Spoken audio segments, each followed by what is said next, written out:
السلام علیکم، خیریت سے ہیں؟ دیکھیے بھائیو، رمضان کے لیے بس ایک دن باقی ہے۔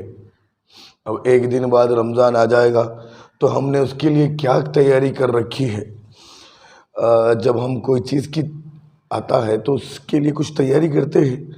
رمضان کو ہم کیسے گزارے، اس کے لیے کیا پلان بنایا ہے، ہم نے کیا ٹائم ٹیبل بنایا ہے، ہم نے اس کے لیے کیا تیاری کر رکھی ہے۔ بہت سے لوگوں نے تیاری کر رکھی ہے۔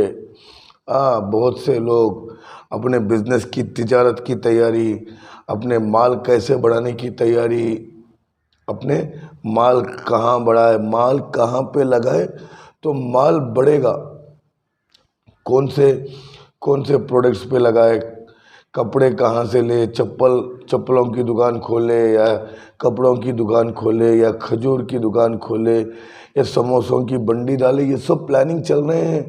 بہت سے لوگوں کے یہی پلاننگ چل رہے ہیں۔ رمضان میرے بھائیو دوستو مال کمانے کا مہینہ نہیں ہے، اعمال کمانے کا مہینہ ہے۔ رمضان مال کمانے کا مہینہ نہیں ہے، اعمال کمانے کا مہینہ ہے۔ ہم اعمال کمانے کے بجائے مال کے پیچھے لگے ہوئے ہیں۔ اگر ہم مال کے پیچھے جیسا کہ سال بھر لگ جاتے ہیں ویسے ہی رمضان میں بھی لگ جائیں گے تو کیا فائدہ میرے بھائیوں، کیا فائدہ۔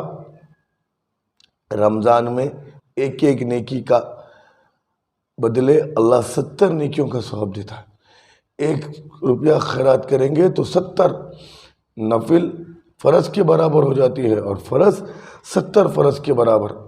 تو رمضان میں ایسا پلان بناؤ آپ کا کاروبار بھی متاثر نہ ہو، کاروبار بھی کریے، لیکن کاروبار میں اتنے مشغول نہ ہوئیے کہ رمضان کے روزے چھوٹ رہے ہوں، رمضان کی تراویح چھوٹ رہی ہو، قرآن کی تلاوت چھوٹ رہی ہو، اللہ کا ذکر چھوٹ رہا ہو، اور اپنے اور چیزیں جو اللہ سے قریب کرنے والی چیزیں چھوٹ رہی ہو، اتنے مشغول نہ ہوئیے۔ ہوئیے، کاروبار کریے، ہم کاروبار کرنے سے اللہ اور اس کا رسول نہیں رکتے، لیکن اللہ اور اس کے رسول کی بتائی ہوئی باتوں پر بھی عمل کریے۔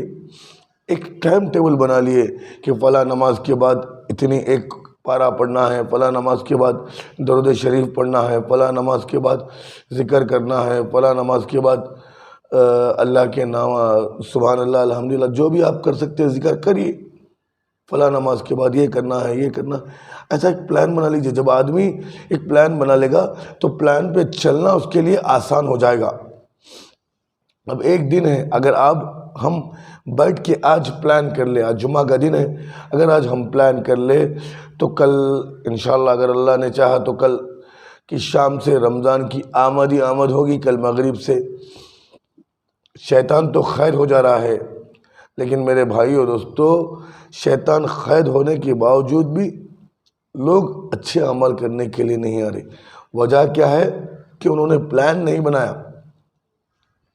جیسے ہم کوئی چیز کرتے ہیں تو اس سے پہلے پلان کرتے ہیں تو وہ چیز پرفیکٹ ہوتی ہے، اسی طریقے سے رمضان کی بھی پلاننگ کر لیجئے پلاننگ کہ یہ ٹائم پہ سحری کے لیے، تہجد کے لیے اٹھنا ہے، تہجد پڑھنا ہے، یہ ٹائم پہ سحری کرنی ہے، یہ ٹائم پہ سحری کے بعد اتنا وقت میرا بچ رہا ہے نماز کے لیے، اتنے ٹائم میں کیا کرنا ہے، اللہ کا کون سا ذکر کرنا ہے، یہ سب چیزیں کریے بھائی، کریے، اعمال کمائیے۔ رمضان اعمال کمانے کا مہینہ، رمضان اعمال کمانے کا مہینہ ہے۔ اس لیے آپ سب سے گزارش ہے کہ انشاءاللہ میں بھی خوب کثرت سے قرآن شریف پڑھنے کی، اللہ کا ذکر کرنے کی، توبہ استغفار کرنے کی، اور اللہ کے نبی صلی اللہ علیہ وسلم پہ درود بھیجنے کی کوشش کروں گا۔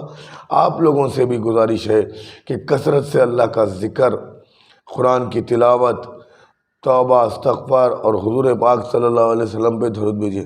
انشاءاللہ کریں گے نا بھائی؟ اللہ مجھے بھی آپ کو بھی عمل کرنے کی توفیق عطا فرمائے۔ اللہ ہم سب کو اپنے رمضان تک صحیح سالم پہنچا دے، ہمارے روزوں کو صحیح سالم پہنچا دے، صحیح سالم کرا دے، اور ہمیں صحیح روزے رہنے کی توفیق عطا فرمائے۔ نہیں معلوم میرے بھائیو دوستو یہ رمضان کس کے لیے آخری رمضان ہو، اسی لیے رمضان کو ایسے گزارو رب کو راضی کرنے والا۔